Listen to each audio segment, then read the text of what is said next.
God, it's so much easier said than done. Should we start the episode? We're already saying fun stuff. We're saying good stuff. This time I'm not going to open the unicorn jar. I'll save that to get the nosing in return.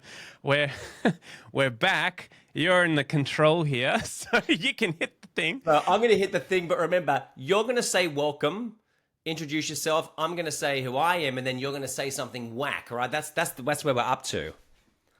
All right. No pressure. Let's go, Okay. Fizzle. All right, let's do it.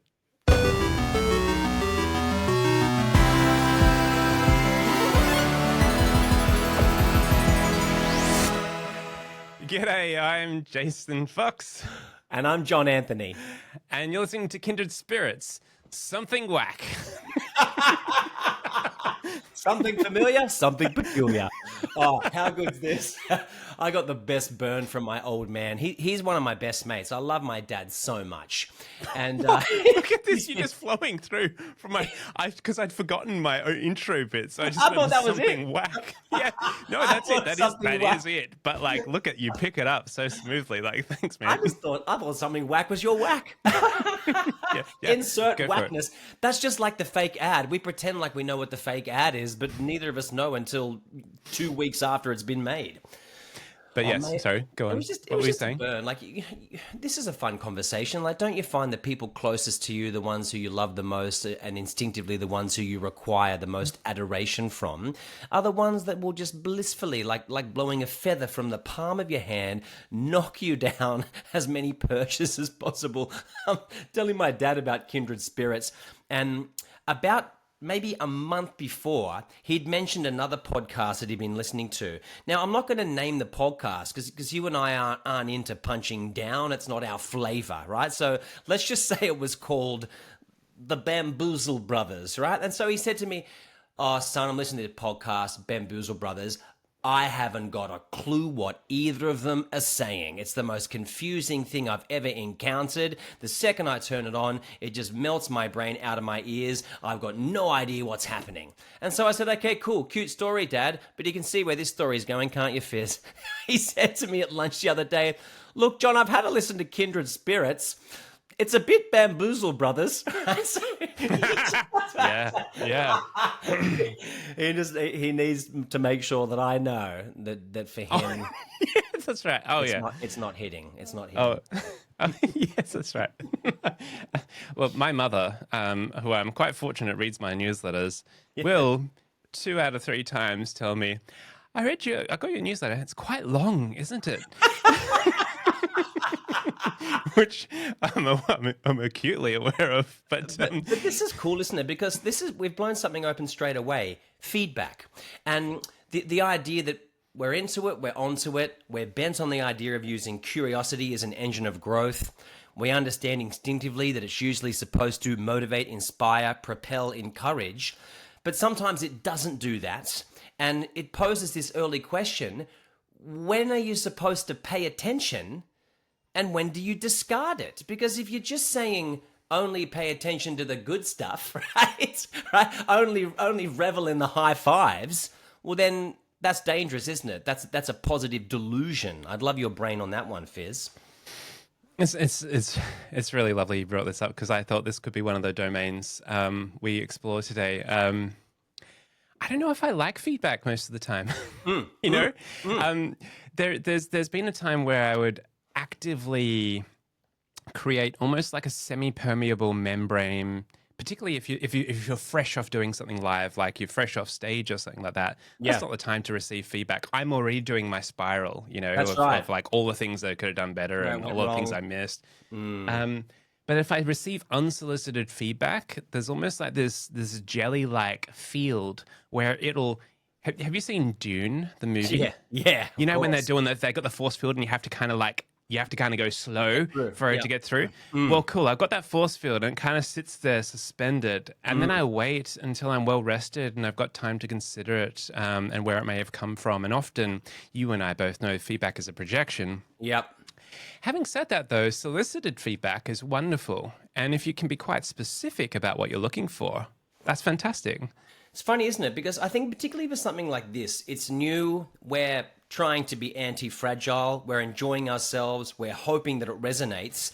You know, I would go as far as suggesting that we're feverishly, like a couple of thirsty little truffle pigs, looking for feedback, but we're doing it to reinforce how much fun we're having and kind of ignite, keep that spark lit that is our self-perpetuating drive to keep making these episodes. So I often wrestle with it because I really love your point that not all of it is useful. You know, I like the idea about trying to stay...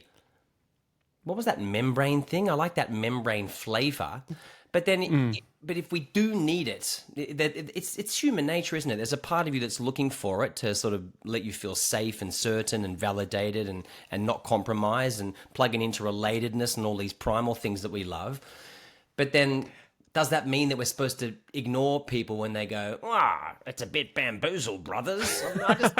It's a mess. Well, I mean, yeah, gosh, my ego is so fragile to these things that, like, I will rarely ask for feedback. Sometimes you get the automatic feedback after an event and something like that. I'll take a while before I look at that, and that's partly because I want to preserve the uniqueness. You know, you don't want to become well-rounded because you want to be loved by 20% of the room, not loved at all by 10%, and liked by the remaining 70%, rather than just liked by 100%. Yeah. But there's this thing where we have artist friends, and I remember sometimes like writers and stuff like that, where a close friend of ours would ask for feedback, but then they learned, and now I do this too, where they say, look, when I say I'm asking for feedback, I'm just looking for validation. Just some nice things, please. That's just all I want. That it's good.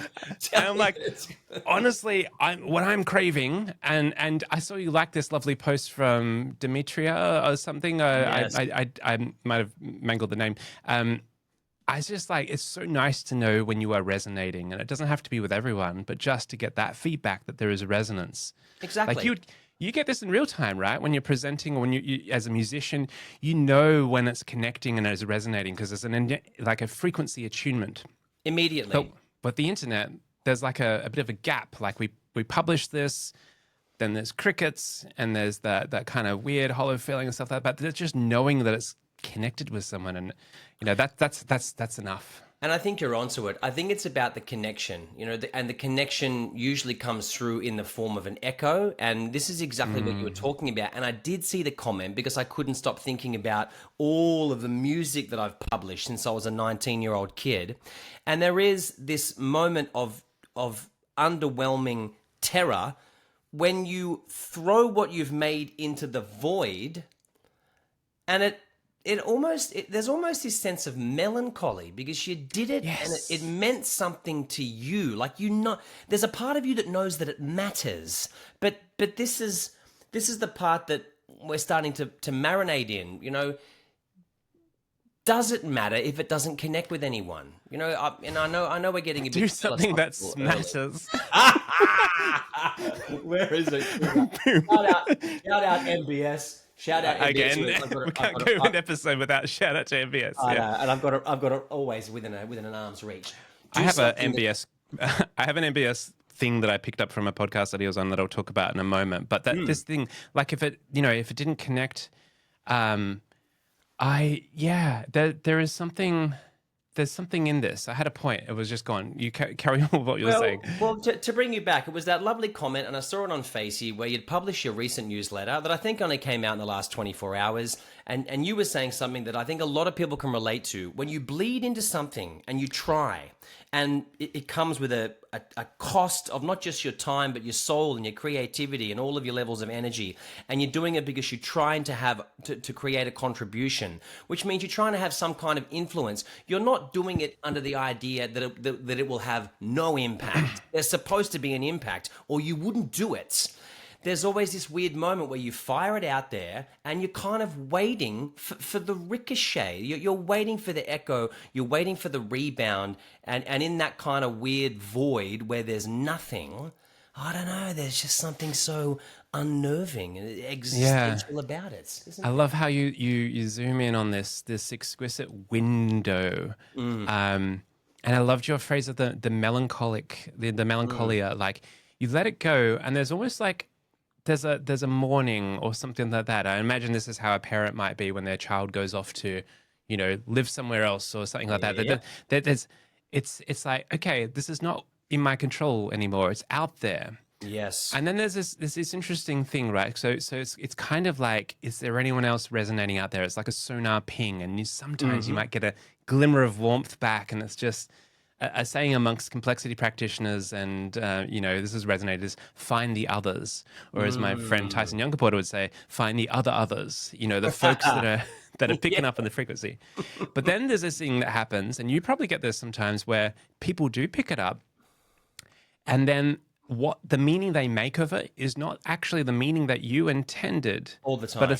it's kind of what they've evoked. And All there's the a kind time. of, I've had to learn, sorry, I learned, I've had Past to tense. learn Yeah. that that's okay, that's their thing. Whereas before I used to feel this like, oh, I'm being misunderstood, that's not quite the point that I made, and I I'm love it, kind of mate. robbing them of their experience, you know what I Well, mean? I think it's a breakthrough, and I love that you went there because I think about this all the time. So one of the reasons why I love songwriting is because I obviously love language and I love lyrics. I put an enormous amount of energy into all the lyrics in all of my songs.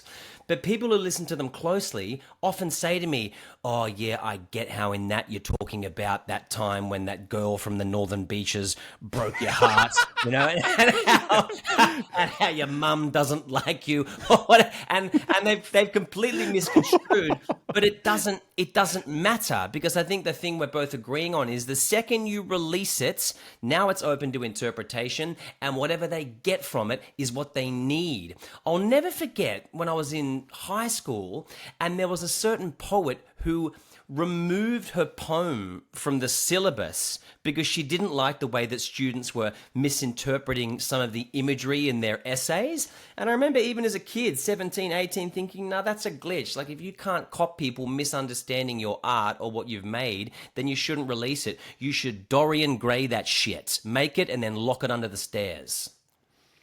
That's so interesting. Like, it's real for me right now because Simon Waller, shout out Simon Waller, Mm. recently evoked something that I wrote a post about in 2018, so 8 years ago. And I was reminded of, I went through this phase of deleting most of what I have done. I remember this. You burnt everything. I remember Yeah, this. yeah. I think it was this, I don't know, descent into descent into soul and the dark abyss, and the kind of, I was like grieving and all these other things were It going was a, on. But it was a but it was breakdown before a breakthrough fizzle. but yeah, but it's kind of cool. It was part of his deepening and then burning off of that. But then I was looking back at, I found some of it in an old Squarespace site, and I was like, this writing wasn't so bad. I feel Yes. like I was a little swept up in my own solipsism, but it wasn't so Mm, bad. mm, And there's something mm. about a little distance that can give perspective. What is it, Hilma of Clint, that did all her artworks, and then she had a specific thing: do not release this to the public until, I think, 20 years after her death or something like that. It was I like love that, mate. But why wouldn't brilliant. you? What's wrong with you entertaining that you might be what they call a discovery artist? Okay, you're someone who creates moments of genius and then they just percolate in some dormant dungeon, some corner of the internet, some dusty library for some future person to dig up down the line. You could add meaning for a future focused state that you can't even simulate. I love that. Do you know Nick Drake? He's one of my favorite folk artists. So this is such an awesome example. Nick Drake, he was signed to Island Records around the same time as Cat Stevens. He's my hero. He's my musical hero. He released only 2 albums while he was alive. No, that's a lie. He released 3 albums before he passed away at the very young age of about 26. And when he was alive, no one cared about his music. He was a fantastic guitarist, a pretty good singer. He wrote beautiful music. He hated playing live. There's stories of him being on stage with his back to the audience. But one of his songs was called Fruit Tree. And the lyrics are, no one cares about you but the rain and the air. And he basically says, don't you worry, you won't flourish until your stock is in the ground, right? So he's talking about the idea that it won't be until the fruit falls off you and dies, that you'll flourish. And one of the last lines is he says, don't you worry, they'll stand and stare when you're gone. And what happens, Jace? He dies, and now he is massive. He's a cult artist. You Google him, and the guy is so posthumously famous, and he knew it. It was a self-fulfilling prophecy from the top. Maybe you're a discovery artist, legend. You shouldn't be burning anything that you make. I can already sense what's going to appear in the bad advice at the end of this episode. Have you considered dying? You might want to. We should delete this episode before we release it. That's right. I think there is something about shedding in the sense of adult development, and there is something about the descent. Like, it's not just about, I know you're transcend, but you're also descend. Like, there's something about the kind of the deepening, not just about growth, but the deepening, which is a reconciling. Because I think that all of us, and this is certainly amplified in this current epoch we share as a civilization, all of us have to kind of create a socialized self, something that is both, as Bill Plotkin would say, authentic and accepted by at least one social group. So, but in the process of constructing that, sometimes we get swept up, and there's parts of us that it's not really us. Because I know for me, coming back to the advice thing that we were talking about before here, or feedback, when I was a very young neophyte writing my first book, The Game Changer, Yes. I had a lot of advice given to me and feedback around what will and won't work in the world, and that was, I heeded a lot of that, and I ignored a fair bit. But even before that, I would have released the book a lot sooner. But people told me, no, don't write about games. That's just, people think that's just gambling or casinos or sport. And I was like, and I come back to the well-intended advice of the parents who are coming to you with love, but from perhaps a different generational context, and they mean well. But it may not be the right thing for you. So then it comes back to the question within all of us: what do we take on board, and what do we hold in suspension? And that's it, mate. Because I feel like it is a lovely offering whenever anyone gives feedback, even if it is projection. There's still something to learn from that, but it doesn't mean that we have to take it all on board. I mean, I wish I was landing at a deeper point here, but there's something. It's an ongoing conversation, and I look forward to seeing what other fellow kindred spirits have to say about this. But my instincts is it got something to do with the way that we tune our filters. Are you with me, friend? Like, you tune your filter in a way where you remain curious. You're not only hunting the high fives. You're open to growth. You're open to being pushed out of your comfort zone. You're open to being challenged. But surely there's a way to calibrate and galvanize your filters so that you use it only as an upward spiral and never in a way that lets you knock yourself off your own perch, or even worse, to demotivate. I'll never forget this one. I launched an EP a few years ago. I was in a band called Professor, and it was one of the best bands I'd been in because everyone in the band was significantly better at music than me. And this is usually my mode, Jace. I try to surround myself by people who just squash me creatively because that enhances everything that I'm doing. But we had this massive EP launch at a venue in Sydney, and it was one of the best nights that I'd had in about 10 years. It was this seamless set that ran with all these weird activations in between the songs that were sound bites from an old Bumblebee horror movie, and the whole thing kind of ran like a concept album. And I walked off stage on cloud nine. I remember feeling so amazing. I'll never forget when a friend came up to me and said, "Hey, listen, John, I'm about to say something to you." Okay. Just have a think about the setup. I mean, if that's not a loaded gun, right? If that's not a loaded, I don't know what is, right?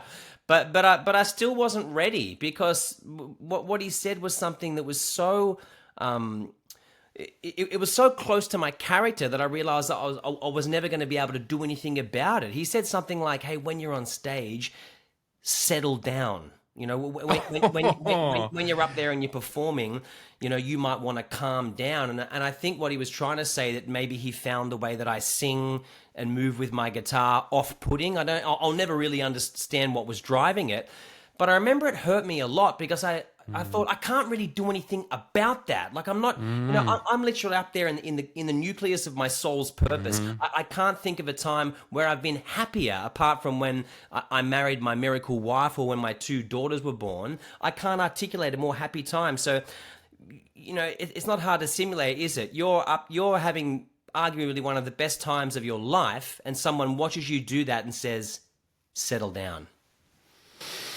What do you do with that? What do you do with that? Yeah. It's if only we all had a bit more of the curiosity, warmth, empathy, and tact to know timing of these things, and even the way that this is framed, and that it's like, yeah, gosh, I've had similar things too. And I nowadays I would like to think that I'm better equipped, but like when How to Lead a Quest came out, had a conversation with someone I really look up to, a mentor, and I was really looking forward to that conversation. And they said to me, that paragraph about highlighting ideas that you find resonant, and using a different colored highlighter for the ideas that you disagree with. That's my IP. Right, yes. But I was so junior and stuff, and this it completely sidelined me, because this is someone I looked up to, and I went into this kind of junior apologetic, follow my sword thing, and I was like, after I was like, hang on, no, I learned that when I was doing my PhD in research and literature reviews. This is not your IP. I'm pretty sure neither of you are the first person to come up with the idea of color coding, stuff that you're trying to learn. But yeah, the timing, it was just literally the day after a book launch. I was fresh. I was like, yeah, it's so the question that you were saying, like, if, at least this guy had the grace to say, I'm going to say something. I'm going to say something. God damn. I'm about to say something, which is good. It is, the subtext there is brace for impact, isn't it? It is. I mean, this is the thing. This side note, I can't stand when people want to be brutally honest. I've had people ask me, can I be brutally honest with you? And I'm like, no. I'll just be honest. No need for brutality. Can I be brutally honest? No, I prefer a velvet glove softly delivered. Yeah, what is it that you were actually going to say? I know, right? But there's this thing, right? So if I was to, this wouldn't happen in reality. I talk a big game, but I'm like soft as pudding in real life. If someone's like, I'm about to say something with you, I can immediately say, this is in the ideal world. This is not. But I would imagine I would be physically just turning a little bit aside. This is an Aikido move, because when energy's coming towards you, you want to kind of move with it, right? But literally, Kim and I did a course with Michael Grinder, who is the brother of John Grinder, the founder of neurolinguistic programming. Yeah. This is, of course, a nonverbal dynamics and so on. When you're accepting a compliment, you can, accept it and like put your hand on your chest, and it's like really taken to heart. But when it's a criticism, you want to kind of sidestep it and turn it into a space that we're looking at, like a concept, or even the past. Interesting. And that there is a turn that I would literally physically do when I'm sensing impeding feedback that may be critical in nature, where I'm trying to sidestep myself, or at least, if it is a criticism about me, it's a past version of me that showed up in the particular context, and it may have been me in an amplified persona. And yeah, we can critique that, but it's not criticism of me. Yes. I'd like to have the perspicacity to be able to do that, but I doubt that I like it. But I would. Well, I like it though, because if you think about it, maybe we're starting to get into how you fine tune your filter. So, this idea you mentioned earlier about the socialized self, it lets me serve as a term that I've been looking forward to talking to you about, which is the idea of adaptive authenticity. I've been talking about this a lot for the last couple of years, because I don't know if you've seen this, but a lot of the people I'm supporting, a lot of my clients are giving their people a really misguided directive. They'll say to them, hey, you know what you guys need to do? Bring your one true self to work. Right? Have you heard this bullshit? You've got to bring. You should bring your one true self. Yeah, now it flies in the face of reality. We both know there's no one true you. There are multiple versions, and so I like your angle here, because this is something to think about. If the piece of feedback that they're serving up to you, if they've caught you off guard and you've let them through to behave in a way that's brutally honest, then they're not talking to anyone, Jason, are they? In this example, they're talking to the version of you that presented that day as the speaker in that context, built on what was happening within that ecosystem. And so in some ways you can deem the whole thing less offensive and just be a little bit more sort of meta and observational about it, because they're talking to a facet of something about you versus speaking into your soul. Yeah. The multitudinous, multifaceted, mercurial, ever-evolving, nebulous, intimately continuous self-concept that we groom over time and develop and deepen into. That's like, stay kind of like shapeshiftery and fluid with this stuff. Like, and you know, it's also there's the filter, right? And part of what we're filtering is, and what is our relationality here, and what's the timing and the context, what's going on for them, and all of this stuff in an ideal world would happen in a long walk in the forest, and there's time, and we're relaxed and nourished and hydrated, and all of these things. It could be something that, you know, they were a bit hangry, they needed a cookie, they've been overlooked, and they're a bit pissed off, and music was too loud, and you know, it's like, yeah. You'll never know. You know, it's there are so many things that feed that type of banter. This is a good segue into what I wanted to bring up. So, we caught up at Whiskey and Ailment. We've also done another video together in my room here when you were over for dinner, which I fucked up the timing of the recording of it, but that was nice to hang out with. We had and for whiskey listeners, it was a Glendronach single cask. Oh, there it is. I mean, that's geez, it was. We cracked this one open. That was exquisite. I was honoured to be involved in that corking legend. Yes, we got a photo. That was nice. So we caught up a Whiskey and Ailment. We had received like some feedback, and it's been lovely hearing from folks and how it resonates. And then there was one bit of feedback where I was like, oh, maybe really second guess the way that I showed up, and then I was like, but I don't want to get into this hypercritical loop about what other people will think, because I think part of the charm of what we're doing here is showcasing a real conversation between friends, the type of thing that folks can eavesdrop in. But then we segued to this lovely thing where we went into this conversation about how will we handle things when things go wrong? We realized we had a beautiful friendship so far. It's been, hasn't been for a long time, but it's been a good time. That's right. We've been over for dinner, but we both knew that it's going to be at some point, there's going to be something that happens and we piss piss each other off. Yes. And we know it's going to happen. And the question is like, what are we going to do? And I loved your immediate response. Do you remember what you said? No, please remind me. I don't remember. Oh, it was great. It's like let's address it in real time as soon as it comes up. Like you don't let it fester. And you did this thing about like what happens, and we know what this. You say you feel slighted or something happens and it grates against you, but instead of addressing it in real time, you don't say anything, and then it festers away, and then you start to build a narrative, and then your actual memory of the situation drifts away. And then a month later, you kind of this distorted kind of character monster avatar of this person, what they've done to wrong you. That's right, mate. That's right. Yeah. And, it's such a cool thing to dig up, because we're talking about gentle nudges, real-time observations. Get involved in any Discord as soon as possible. Serve it up as fresh as it possibly can. Because one thing we're both agreeing on is that memory is completely distorted. It's so cooked. And mate, I've been studying neuroscience for a couple of years now. And you and I had an interesting conversation at Whiskey and Ailment. We keep dropping the name of that venue like there's some agenda. So we had a great convo there about the way that your brain is wired. And, most people are either prevention or promotion focused, but most of us are prevention focused. We're thinking about what could go wrong, how we're going to fix that. It's that whole threat thing is one of the things that drives our attention. It really does. And so I think if you think about the spirit of a friendship like ours, this is a promotion-focused friendship. That's the way that it's put together.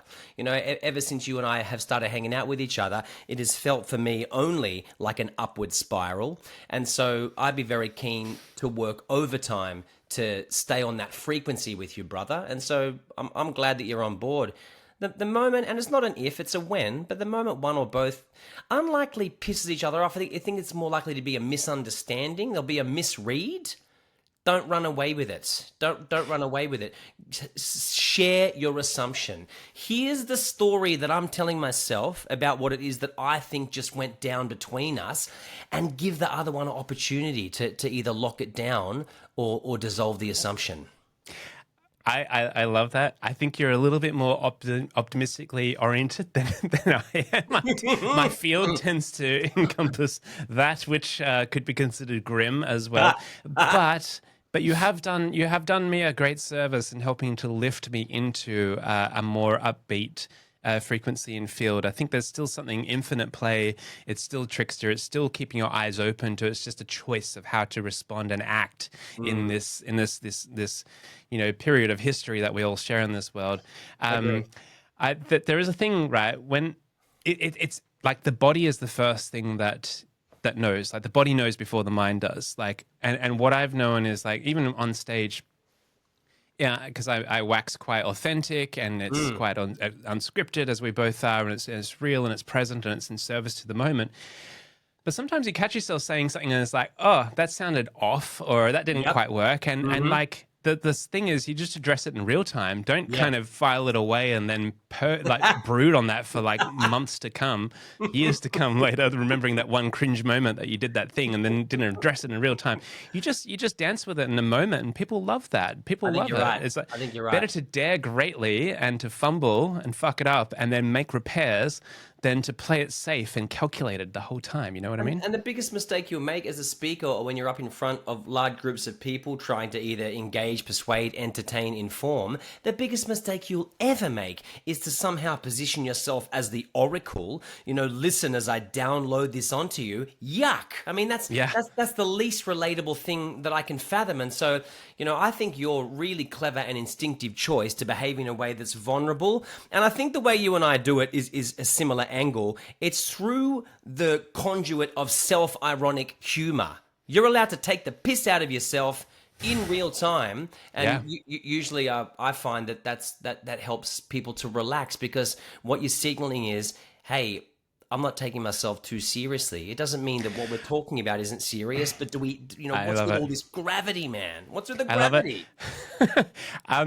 There is, like, you've gotten onto this, an exquisite topic that I love. It's the metamodern sensibility of sincere irony and ironic sincerity, the kind of the propulsive paradox between sincerity and irony. Now, if you just have sincerity, then it can feel like either too earnest, too serious, but too monoculture, and you haven't actually considered things from a different angle, and you haven't actually considered the fact that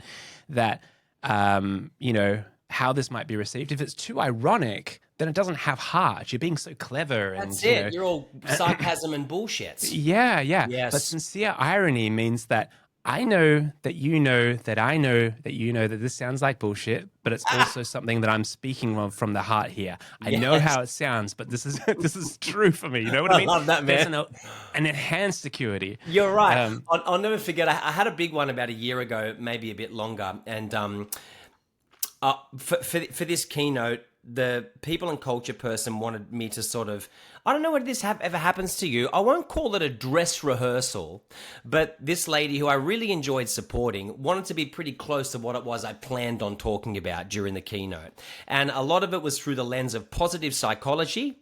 It was heaps of interventions designed to help people do a lot of that stuff that's starting to get icky. Talking to Claire recently about words like flourish and thrive and how they make people want to gag, right? But I'm unpacking positive psych, real-time interventions, and at one point, when I was practicing with her, I said, oh yeah, is there anything more annoying than punishingly happy people, right? So people who are, and this person loved it. She said, can you please make sure that you say that? You know, please make sure you talk about punishingly happy people. And I think this is exactly what you're getting into, Fizz. I'm there talking about positive psych, But it can't just be sales. You know, if you jump up and you're like, hey guys, keep a gratitude journal and do a random act of kindness, yeah, people go, oh, piss off, you little hippie. You know, but if you can find a way to mix into the cauldron the idea that some people can be punishingly happy, I think you're saying this, there's something about that creates cut through. And I really like your language there around sincere irony. That's fantastic. Yeah, you'd be familiar with the work of Oliver Berkman, right? don't He think wrote a so, book called The Antidote: Happiness for People Who Can't Stand Positive Thinking.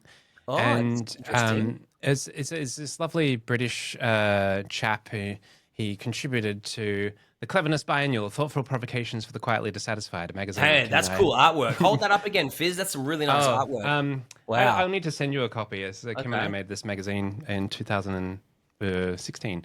Great. But the thing he talks about is the notion of the negative path to happiness, where instead of forcing the happiness, an example might be, think about someone that you love, or a pet that you have in your life, or an animal, or just someone who's significant to you, and imagine what would happen is you came home and they're no longer there.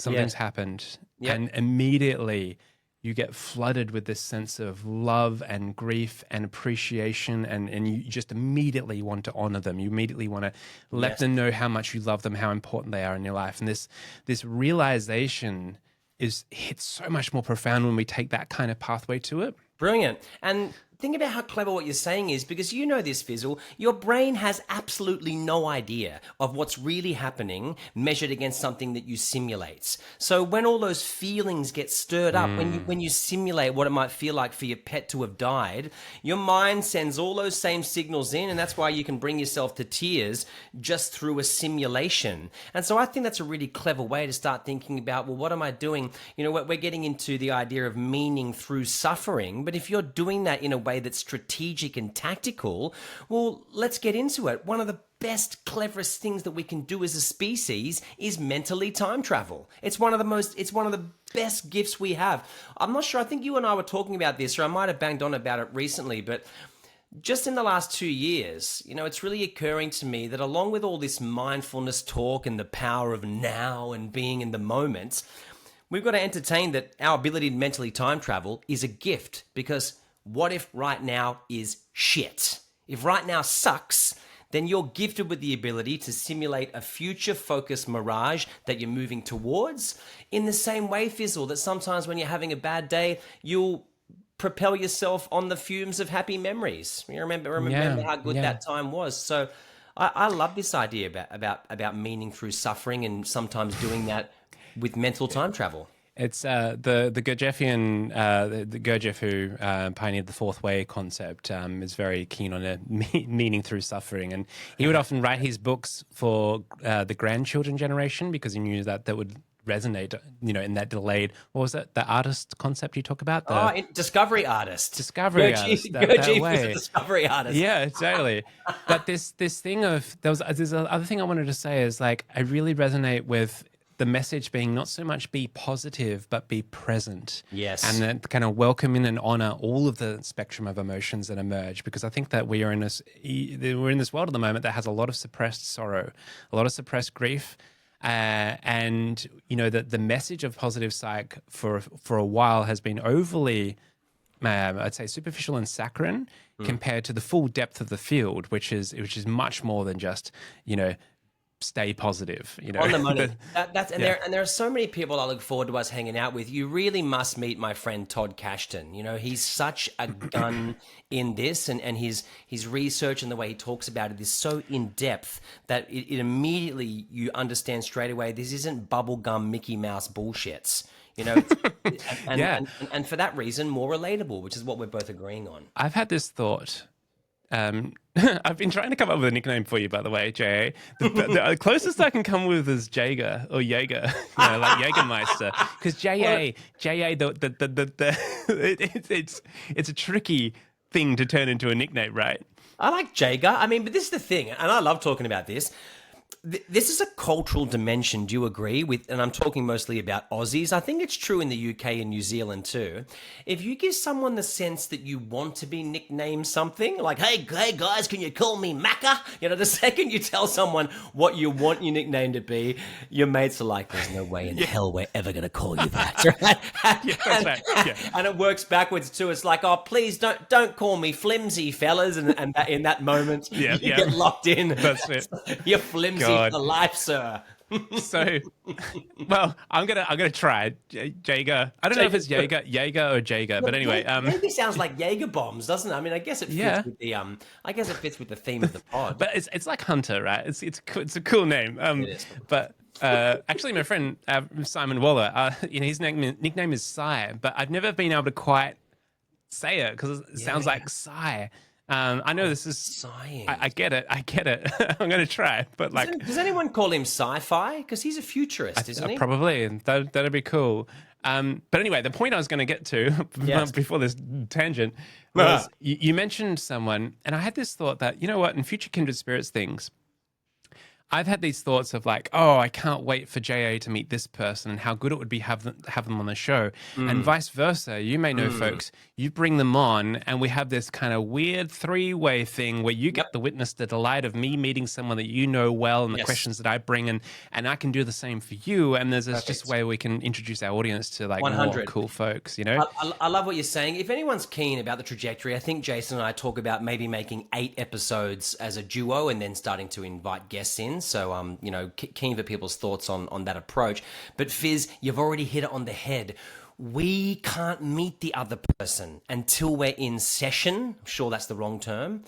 No priming. This thing will remain about emergence in the same way that we're only going to have courageous guests, because when our guests say to us, "Oh, cool guys, I'll come on your potty. What's the agenda?" We'll go, That's "Oh, right. no, Yeah. no." That's right. Yeah. Could you send through the You're questions? moving too swiftly. Yeah. Having said that, though, we've got mutuals. We've got mutuals that we'll want on board. Like we're going to do one with Michael Bungastein, which brings me to this point. I saw this thing that Michael was saying in response to someone. I think it was the Ready podcast, which is a wonderful podcast. Love the crew at the Ready, and he was saying something like, when you encounter cynical people, or maybe it was on Change Signal, I'm not sure. Cynicism is a result of someone has been hurt in the past. And so there's this kind of proactive defensiveness to protect them from being hurt again. And that hit hard because I realized a lot of the time that I show up in a more cynical disposition, it's because I've been wounded in the past. I've trusted and been heartbroken, and I've just, it's just this, an energy I've had like, and I don't like being cynical, but I find myself there, and I realize there's something there. I mean, I'm just curious as to your thoughts. Beautiful, mate. Well, I think you're being open and honest and deeply real. All of us, when we get burned, are left with no other choice but to calcify. I mean, I never asked you this, mate, and I'm thrilled to say that I've met Kim, and you've got a miracle missus. I mean, that's established. You're a very blessed man. But have you ever had your heart broken, Fizz? Anyone ever rip out your soul? Not in a. I know you mentioned. So yeah. No, not that dramatically. No. I've had. Perhaps there's been friendships, or I've projected a lot of like hopes and dreams into what I thought academia would be, and then when I got there, I realized, oh, it's not quite that, or what thought leadership might be, and it's not quite that. But not quite the same in a one-on-one relationship so much. Well, I'm just curious. Like the leap isn't that crazy, is it? But I think when you get burnt properly, then you calcify. A little callus goes over your heart, and I think most people who've been properly burnt before, you do step into your next relationship with a healthy dose of cynicism, because it's self-preservation, mate, isn't it? I mean, you're protecting yourself. You're not going to drop your whole guard again and open yourself up to getting that burnt again. And I can remember feeling really sad about that, because I've had my heart broken a couple of times, but I had it broken very badly when I was in my mid-20s. And I remember in that moment thinking, now I'm left with no choice but to protect a part of myself so that I can never be that damaged again, ever. Yeah. And I think and if you're branding that as cynicism, I don't know. I mean, I guess we're getting into wordplay, but I don't think it's that. I don't. Maybe. Yeah. So long as you're not closing yourself off from opportunities, and so long as it isn't eroding your curiosity. Well, you say calcify, but when I met you and we were having this wonderful dinner, and Michael Bunga was there, Leanne, Steph, it was exquisite on a frigid, Thank you, Steph, for a great Brisbane dinner. night. Yeah, Yes, it was incredible, exquisite. a frigid Brisbane evening fueled by the warmth of ouzo. That's right. That was soon after I had just done my profound healing retreat, which involved plant medicines, which when it comes to calcified stories and wounds and stuff like that is incredibly dissolving. And there's a lot that had freshly shifted within me. And so even though we say calcified, even that calcification is not forever. There's still healing and transmutation that can be awakened in all of us, right? I love that, mate. It can't be an eternal calcification. Or we need to entertain that even the most calcified among us possesses the ability to dissolve if you want to. Isn't that the most beautiful thing? You see this hardened person and they've got these rigid boundaries, or there's these ways and stuff like that. But when we can create, and it doesn't always have to be via plant medicine, it can be via the context that is attended to and the warmth and the relationality. But when you can see them soften and dissolve and let the guard down and then open up their beautiful heart, it is the most it is wonderful. It's part of the magic, Fizz. And, this is the weird sidestep, but I often find that when I think about playing around in the space of adult learning, I'll often compare and contrast it to my beautiful wife, who, is a primary school teacher. So she's got the 5-year-olds and I'm right at the other end with you. And often, wouldn't you agree that you're walking into a room of calcifieds? I mean, that's what I see every day. They're calcified. And part of the whole thing is trying to at least let them entertain that they could start to dissolve that callus. And it often doesn't happen in the room. It's just a little seed that's planted that opens them up to the idea of unlearning something. And often the real magic happens after you bounce. But that's part of it, isn't it? Aren't we? Yeah. Aren't we the anti-calcifiers? Make a t-shirt. That's right. Soften and warm and dissolve and soften ye orbs. Soften ye orbs. Damn it. Soften ye orbs by the fire. I love the point that I think that Michael was making here. I only saw it in a snippet, but you think about it in the context of organizational change, and you have someone that's cynical. And you're like, well, maybe they're not just being a stubborn prick here. Maybe there have been times in the past they put a lot of work in. It hasn't been recognized. Yes. They've cared for a team that's just been dissolved. And maybe there's a way that we can approach this with a bit more tenderness and warmth and curiosity and care. You said it, brother. And the other one that's right in the wheelhouse of what you're saying, maybe they deserve to be jaded because whatever it is that you've got mixed up in feels to them like some cyclical, repeated, patterned bullshit that they've had to endure in the past. It's been rebadged, rebranded. It's supposed to feel shiny, but depending on their tenure, right? Depending on their tenure, they've seen this shit before. It again. They've seen this shit, and now this prick's wearing a purple jacket. Oh, this asshole has a big fizzy beard. Yeah, that's right. That's Jacaranda, right. but that's part of it, isn't it? How can you hold any judgment for people in a position where it feels like the same song with a different bloody chorus? I mean, that's mind numbing when you're on the wrong side of that. And this reminds me of Professor Randolph Ness, who has a theory about depression being an adaptive mechanism that protects us from blind optimism.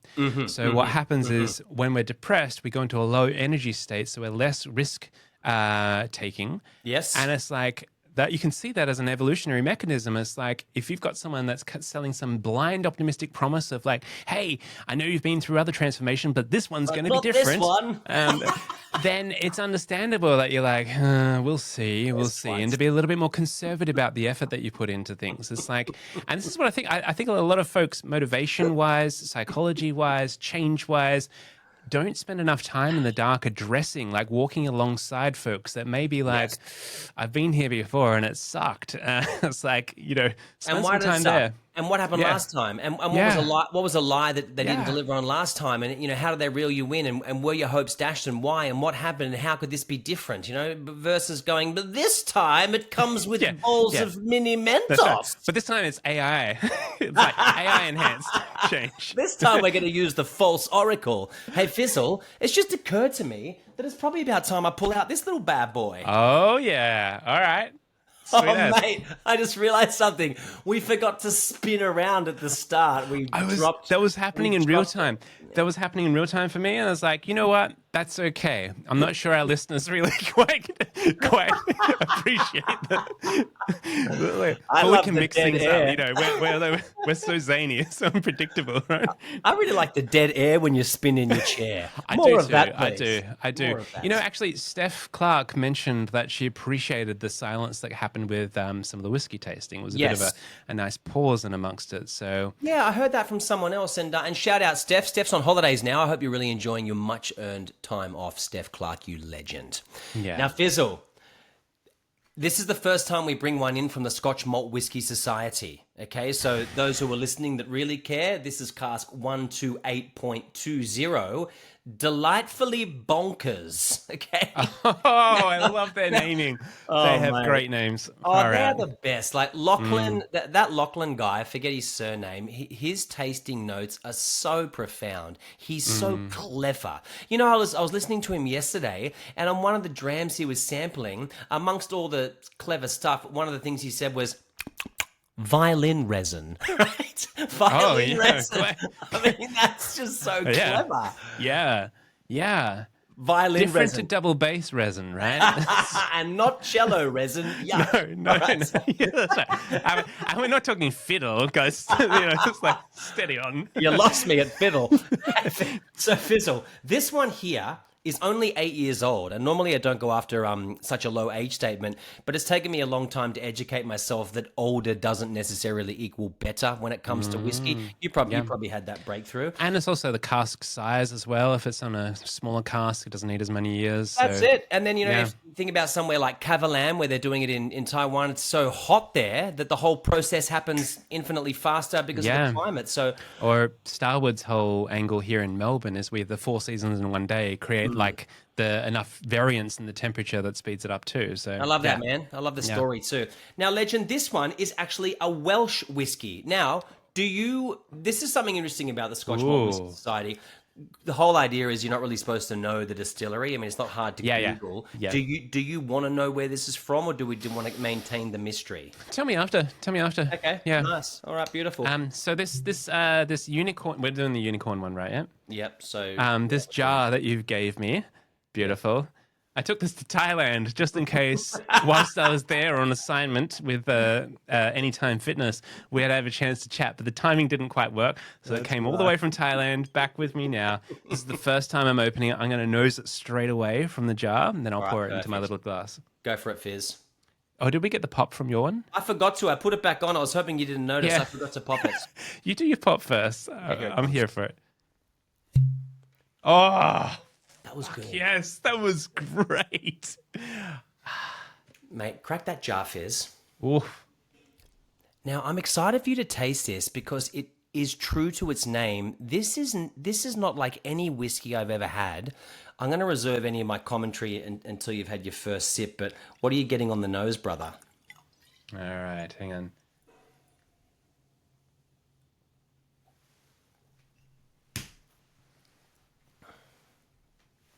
It's like papaya or Ooh, I like that you went there straight away.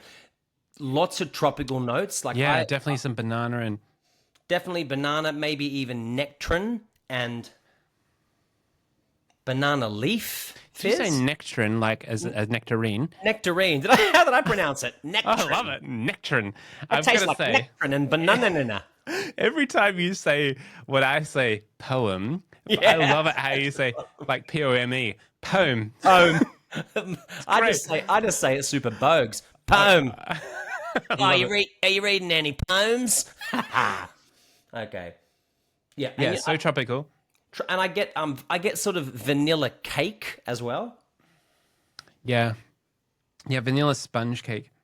But then, if you really go deep, Fizz, can you tell that this is a cask strength? Because I'm telling you now, Legend, are you ready for the ABV? This one's at 59.9%.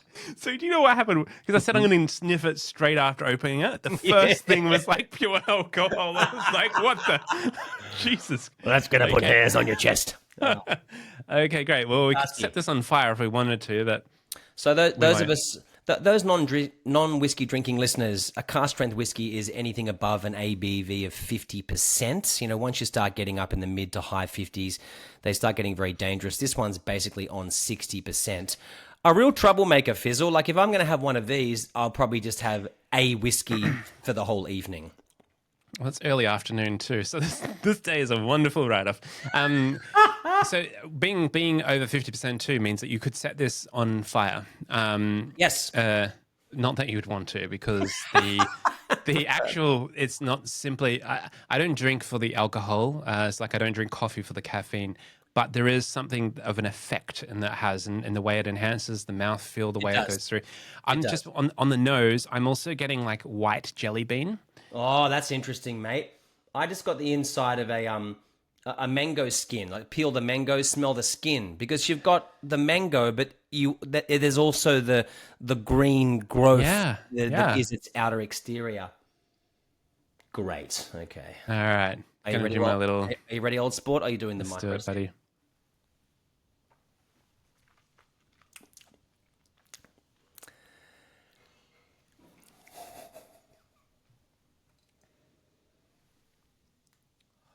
Wow.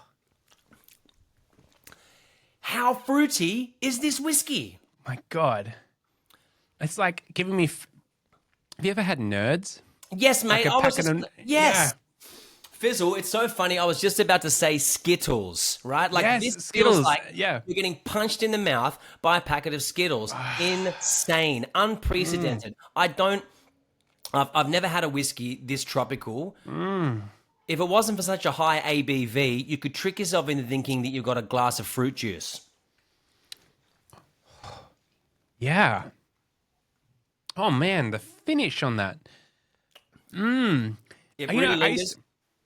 Go ahead, brother. It just brings me back to one of the things I would do, because I'd walk home from school and maybe I had 20 cents or something, and I'd go get a bag of mixed lollies from the deli, because I'd just have it there, and then shovel in like your red frogs and your Get your pineapples. pineapples. Yes. Yeah. Hope that you know the worst thing about the bag of mixed lollies is when they had those teeth things in there. Yeah. You ever see those fake teeth? Yeah. Like, they weren't that nice. Like They're the joke wore off after the first time. But the weird thing about the teeth was such a gimmick, because you'd shove it in your teeth and do an awkward smile, but it actually tasted like sort of gelatinous mint. They were kind of grot when you think about the flavor of those teeth. Yeah, things. like a dentist came up with a lolly idea. That's it. But mate, honestly, I'm getting what else are you getting from this? Well, in the mixed bag of lollies, this is more so the finish. You know how you'd get those bananas that had this beautiful kind of soft texture on the outside. Yep. With there's that. You got there's it. The strawberries and cream kind of like aftertaste. No, mate, I think the banana thing's really close to it, because those bananas, they have that musk-like texture to them, and they're often kind of covered in that dust. And it's that dust surrounding the musky banana lolly. That's what comes through on the finish. Yes, Crazy. the dust of the musky banana lolly. Yeah. Yep, there it is. Oh. You found it. You found it. That's it. Amazing and very dangerous. So that is so bonkers. I was looking forward to sharing that one. That's why I held it back a few episodes, because I don't think we're not going to have anything like this anytime soon. It's an unprecedented, very unique. I'll go as far as saying strange. It's a strange whiskey. Yeah, this is probably the most distinct whiskey that I can remember ever tasting. Oh man, I'm loving this so much. Yeah, I knew you'd like. You know, before we go into fake ad and things like that, I had this awkward question to ask. I kind of missed my moment, so I'm forcing it here. Good. whilst we're half a cask strength deep. You know how we're talking about when we will have a misunderstanding? Yes.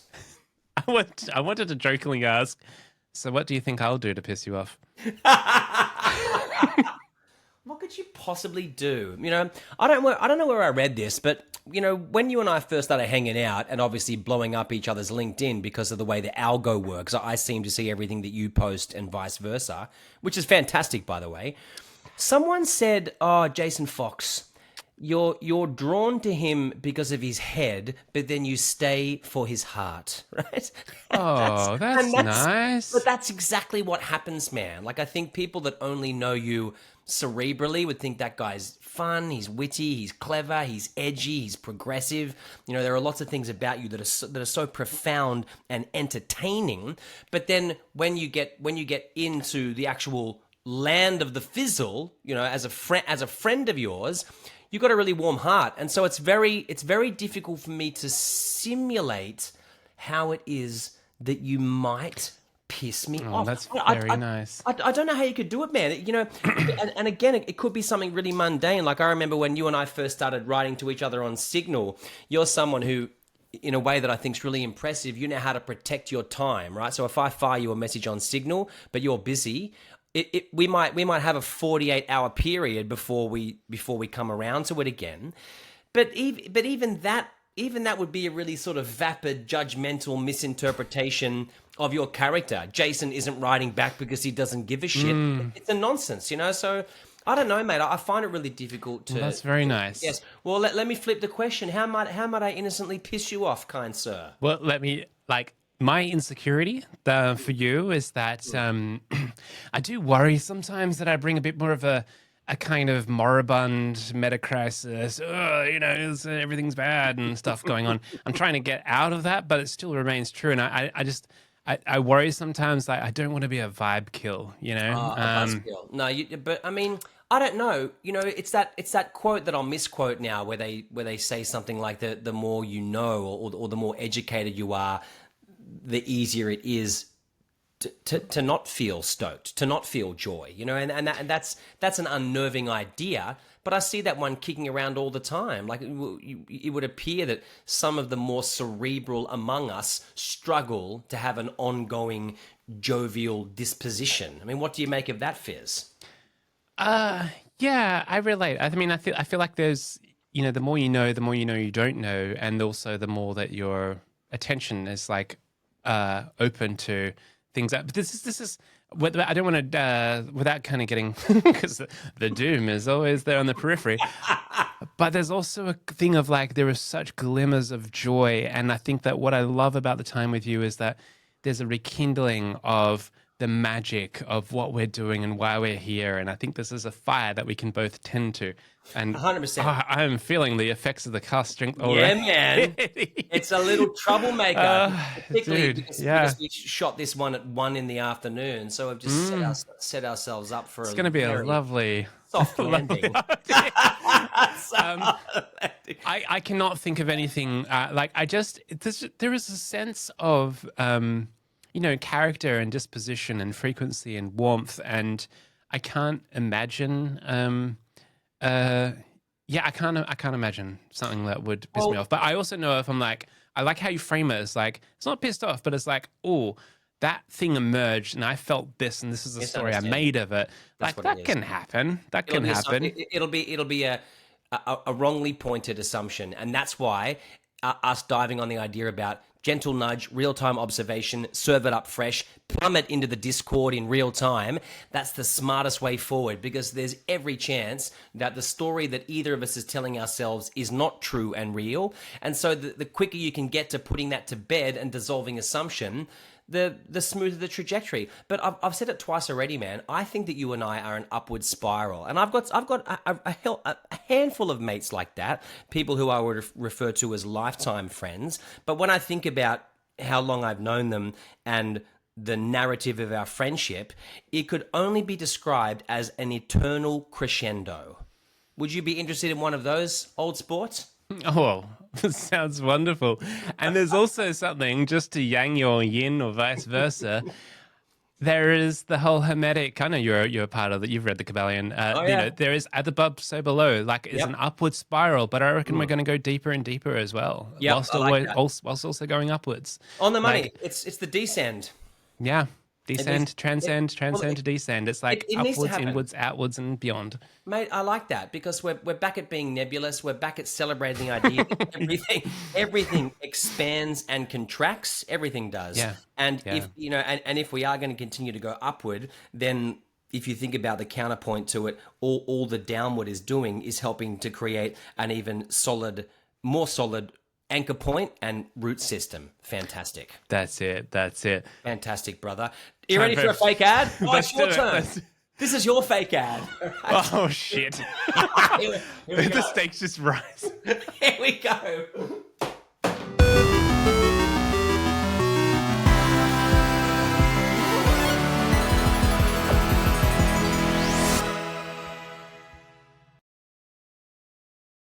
Okay, fake ad time. Well, here I am. I'm in my pajamas. I've only got a few hours before we're recording the next episode, so I've got to get this fake ad recorded and then uploaded and integrated, and then the whole thing exported and then uploaded on YouTube and on the website and so on, so it hits your podcast feeds.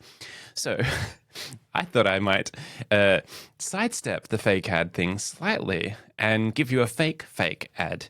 Or a Schrodinger's fake ad. You know Schrodinger's box, yes, where we have a cat inside. Is the cat alive or is the cat dead? It's a morbid, horrible experiment. I'm glad that we don't, well, I don't know if we do. I'm glad that we don't routinely make these types of experiments anymore. The answer to Schrodinger's box is the cat is both alive and dead at once. It's until that we observe the state that it collapses into its possibility. There's also Schrodinger's douchebag.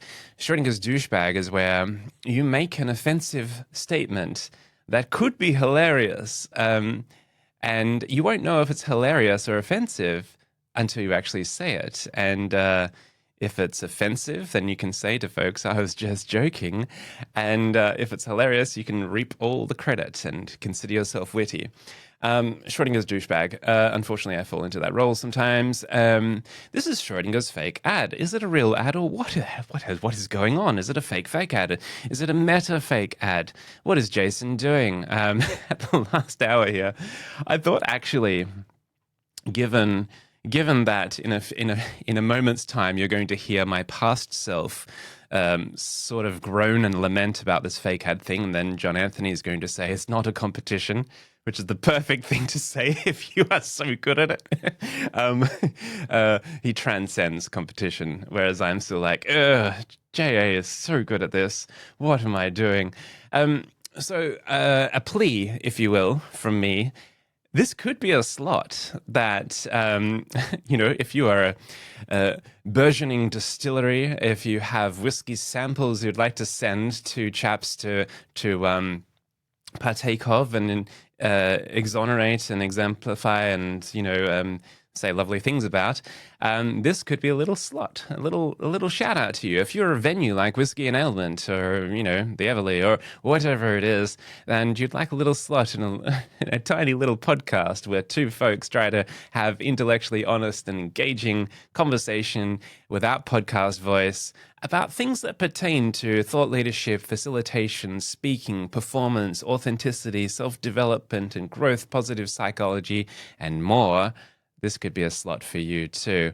And I mean that in a genuine sense. All you need to do is reach out to us and, the bar is currently so low. We'd be so happy to have you on board. So there we go. I mean, assuming that you're not, just going to advertise for weapons manufacturer or something like that.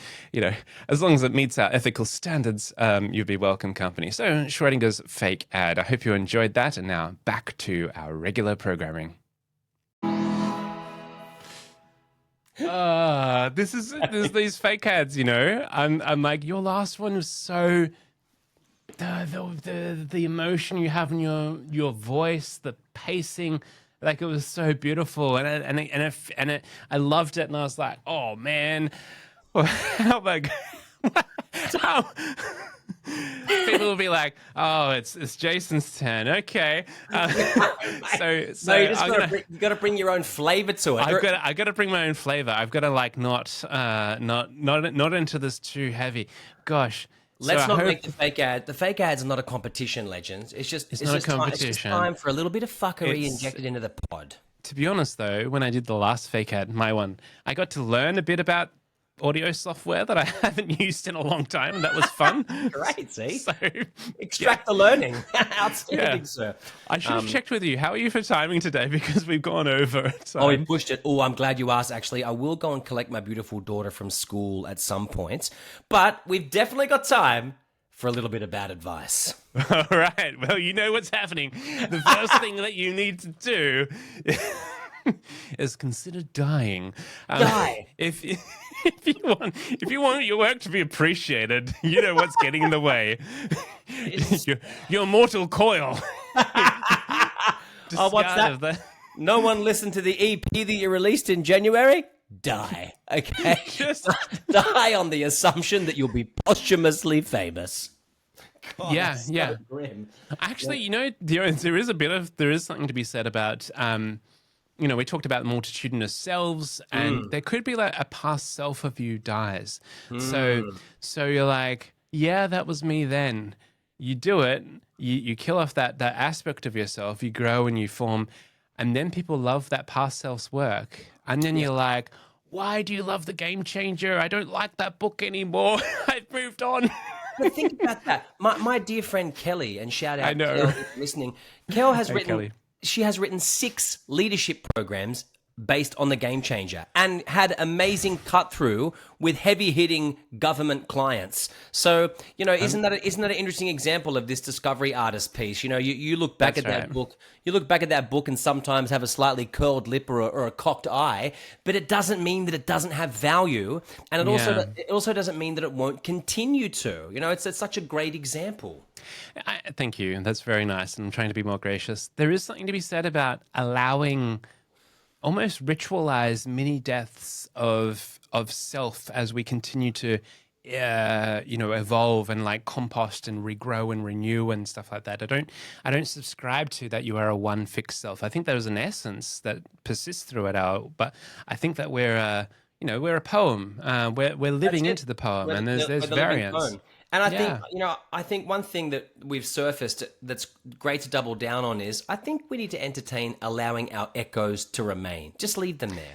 I had a weird one last year. I did a keynote with Macquarie, and when the guy gave me the gig, he said, "Hey, I love that video that you did on YouTube where you had the little kids' Easter egg toys." And that was this thing that I shot in the pandemic when I was home in my house in misery, you know, depressed and struggling and trying to pull myself back together after I had 11 months of work eroded out of my calendar.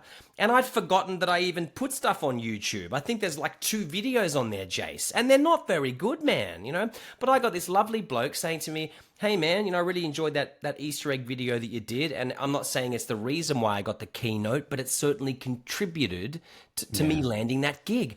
You got to leave your echoes around, man. You don't There's know. also a thing of like, when we encounter someone's echoes, their simulacra, the kind of the avatars of distant past that they've put out there, we also got to know that that's just a little breadcrumb. That's not who they are now. That's just like a little tease, a little appetizer, a little bit of stale bread to be I like that. A little Hansel Gretel crumb leading you towards the witch's oven. So, What's some other bad advice, eh? I love how we tried to give bad advice and then just didn't.